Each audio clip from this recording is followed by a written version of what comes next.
Chad Pennington said on Wednesday he's about to buckle it up a little bit tighter. Not a bad idea, knowing that the Giants are coming after him with what they did to Donovan McNabb. Hey, how are you, folks? Jason Horowitz and NFL.com's Pat Kerwin with you, breaking down 1-3 New York and 2-2 New York, the Jets and Giants, of course, respectively. And, you know, Pat, we've discussed multiple times this season the development or lack of D'Brickashaw Ferguson. Now he's going up against Osi Umenyiora. How does that work out for the Jets? Well, I think, first off, DeBrick did play pretty good against Jason Taylor. He's not a complete flop here. But on the other side, we're talking about a team that generated 12 sacks last week and 6 of them from Osi Umenyiora, the guy you mentioned. What you see in Osi Umenyiora is the following. He is a guy with great quickness, so he's always going to threaten you with a speed rush, but he also can convert to a bull rush. And he got under the pads of Winston Justice and drove him straight back to the quarterback. So DeBrick's got his hands full. What are you going to do? Help him and give up the other side? What are you going to do? Double him and let them blitz Mathias Kiwanuka? They got answers now in the pass rush game. Which is completely different from the fact that they gave up 45 points in the first game of the season. What has been the key to this improvement for the Giants defense? Well, I think a couple of things.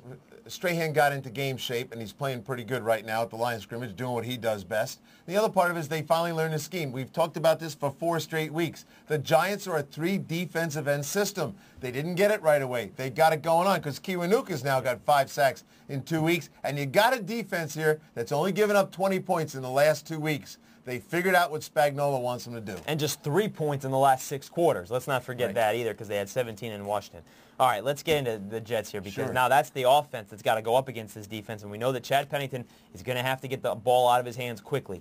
But he doesn't even have the threat of a deep ball right now, because of his 80-plus passes so far this season, only 2 have traveled through the air more than 20 yards. Well, they've got into this pattern before. If you study the Jets closely, they get into rhythm passing calls, and it's about what the kid does best, which is accurate and short, and coverage dictates where he goes. He's going to get some deep shot attempts this week. I think they're going to play the 5th guy in underneath coverage, and they're going to basically challenge him to throw the ball deep. And the deep pass in the NFL, so we can get this out of the way, it's a 35 to 40-yard pass in the air.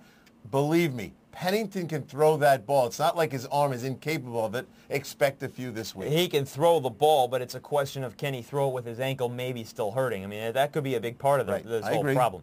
The other side now, Giants back to their offense against this Jets defense, which has not played well this season, and the Giants offense has come around, and last week didn't look good against the Eagles, didn't have to.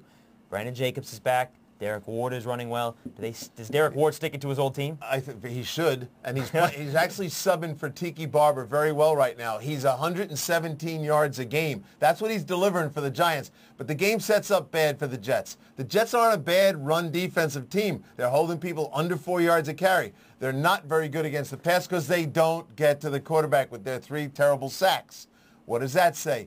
Eli Manning is going to get all day to throw the football. That's how it looks like it's setting up. I say Eli in a passing attack put a lot of points on the Jets this week. The Jets are on pace to set a franchise low as far as sacks for a season, and that's not very good for a team that's 1-3. All right, let's take a look at the AccuScore prediction that breaks down the Battle of New York.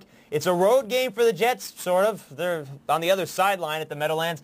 But 10,000 tests, 10,000 results, and the Giants 67% of the time came out on top. You agree? I do agree with this score. I've been involved in this series myself, and at the stadium it'll be unusual now because a third of those people will be there as Jet fans in their green clothes, give them a little sense of it.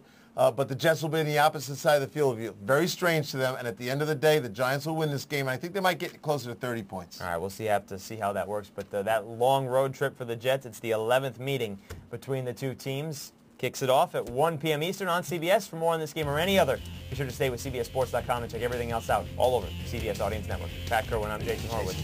Take care.